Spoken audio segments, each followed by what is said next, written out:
In May 334 BC, the first Greeks on Persian soil lifted their spears and shields, forming their famed phalanx. For many of them, this is their first time out of Macedonia, let alone out of their home city or small town. Ahead of them is a massive Persian army, the roar of elephants and men itching to kill, a truly fearsome sight.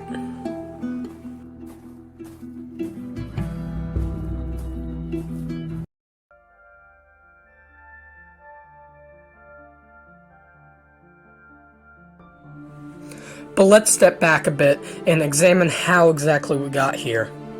So in about 480 BC, the Persian Empire tried to conquer the Hellenic states, but were stopped by a combined force of Athenian and Spartan troops at Thermopylae and Salamis. Later, the alliance turned on itself, commencing the Peloponnesian War. As Athens and Sparta fought, they paid little mind to Macedonia, a simple city-state which in the eyes of the great powers were simply the trailer park of Greece. Nothing of note, and as they saw it, a nothing people, a backwater of the Hellenic states.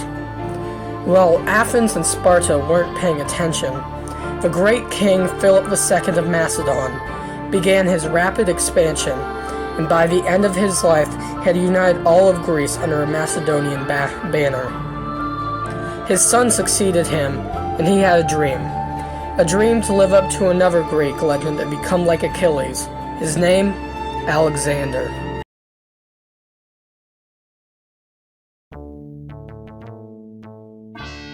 He started by crossing the Hellespont, a massive achievement at the time.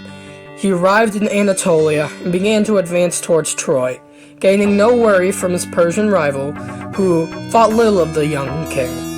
With 37,000 men, he split his army as to cross the river known as the Granicus.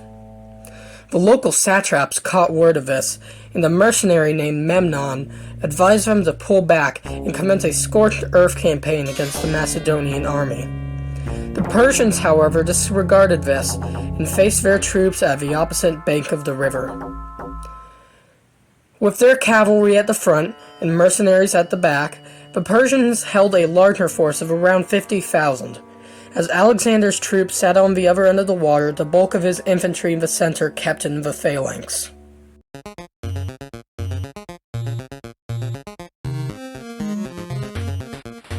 The Persians kept their cavalry in front of their infantry as a way of protecting them from the formidable Greek phalanx.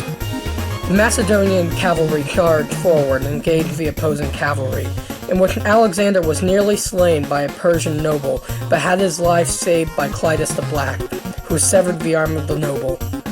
Later in Alexander's conquest, Clitus the Black would actually unfortunately be murdered by Alexander during a drunken argument. Next, the infantry clashed, forcing the Persians to abandon their cavalry attack. The phalanx would completely destroy the Persian lines, forcing them into retreat.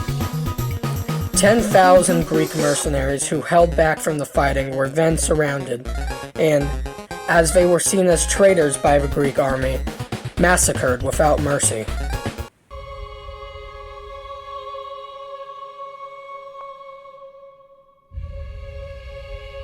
The battle would be known as the first great victory of Alexander, and the start of his great conquest of the Persian Empire and beyond. The battle showed the satraps of Persia and King Darius that Alexander was no simple Macedonian king, but an actual threat to the declining empire.